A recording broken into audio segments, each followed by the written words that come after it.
Take the exact measurements of the opening by measuring both the height and the width of the frame.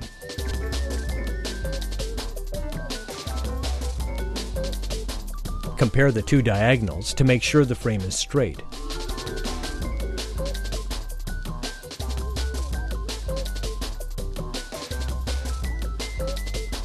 Set the window in the center of the opening.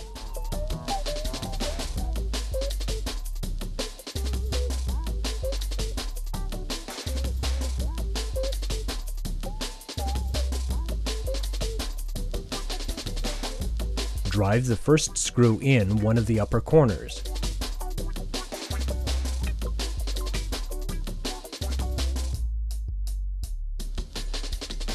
Make sure the window is level and perfectly centered in the opening.